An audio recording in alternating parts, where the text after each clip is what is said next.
ہمارے چینل پاک ٹائم کو لائک کریں، سبسکرائب کریں اور ساتھ ہی بیل آئیکن کو پریس کریں، آپ کو اپڈیٹس ملتی رہیں گی۔ بسم اللہ الرحمن الرحیم۔ السلام علیکم ناظرین، سوشل میڈیا پر خبر گردش کر رہی ہے کہ وزیر اعظم عمران خان تسبیح پر کیا پڑھتے ہیں۔ ناظرین، صحافی نے وزیر اعظم سے سوال کیا کہ آپ تسبیح پر کیا پڑھتے ہیں، جس پر وزیر اعظم نے جواب دیا کہ میں تو سمجھتا ہوں کہ سبھی تسبیح پر درود شریف پڑھتے ہیں، میں بھی درود پڑھتا ہوں۔ مسلمان صرف نبی پاک صلی اللہ علیہ وآلہ وسلم سے متاثر ہوتا ہے۔ ناظرین، عمران خان کی زندگی میں کئی روحانی شخصیات آئیں جنہوں نے عمران خان کی زندگی بدل کر رکھ دی۔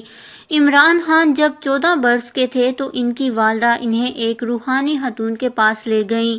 روحانی پیشوا خاتون نے انہیں بتایا کہ آپ کا بیٹا پوری دنیا میں مشہور ہوگا اور آپ کا نام بھی گھر گھر پہنچے گا، اور بعد میں عمران خان کے کرکٹ میں آنے اور شوکت خانم ہسپتال بننے کی صورت میں دونوں باتیں سچ ثابت ہوئیں۔ عمران خان کی زندگی میں اس کے بعد روحانی شخصیت بابا چالا کی آمد ہوئی، جو عمران خان سے متعلق کئی باتیں جانتے تھے اور ان کی بتائی ہوئی کئی باتیں سچ ثابت ہوئیں۔ عمران خان کی زندگی میں اس کے علاوہ بھی کئی روحانی شخصیات آئیں جن کا ذکر عمران خان نے اپنی کتاب میں بھی کیا۔ تاہم عمران خان کی زندگی میں سب سے اہم روحانی شخصیت بشریٰ بی بی ہیں۔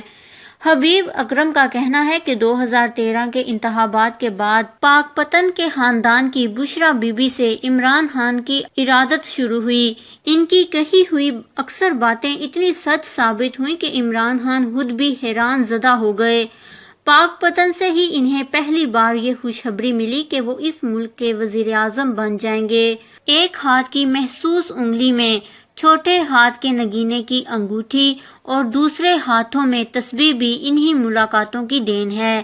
عمران خان کو پاک پتن سے اتنی تسکین میسر آئی کہ عیادت کا تعلق ازدواجی رشتے میں بدل گیا اور بشریٰ بی بی عمران خان کے گھر کا چراغ ہو گئیں۔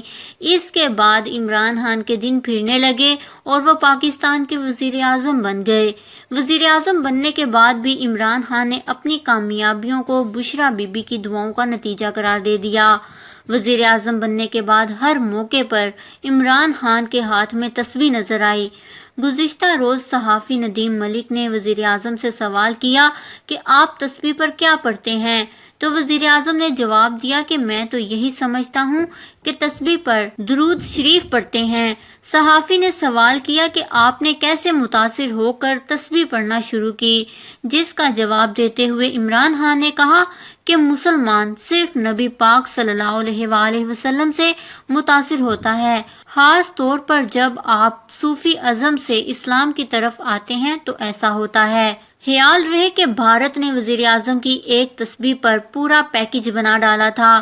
امریکہ کے دورے کے دوران عمران خان نے صدر ڈونلڈ ٹرمپ سے ملاقات میں تسبیح پکڑ رکھی تھی جس پر وہ کچھ پڑھ رہے تھے، اور یہی دیکھ کر بھارتی میڈیا پریشان ہو گیا۔ بھارتی میڈیا نے اپنی رپورٹ میں کہا کہ وزیر اعظم پاکستان عمران خان نے ہاتھ میں تسبیح پکڑ کر خود کو نیک ثابت کرنے کی کوشش کی۔ بھارتی میڈیا کی رپورٹ میں کہا گیا کہ عمران خان نے امریکی صدر ڈونلڈ ٹرمپ کے ساتھ ملاقات کے وقت تسبیح پکڑ کر خود کو ایک سچا مسلمان ثابت کرنے کی کوشش کی۔ عمران خان کی شخصیت آپ کو کیسی لگتی ہے؟ اپنے قیمتی رائے کا اظہار نیچے کمنٹس میں ضرور کریے گا۔ ہمارے چینل کو سبسکرائب کریں، آپ کو لیٹسٹ اپڈیٹس ملتی رہیں گی۔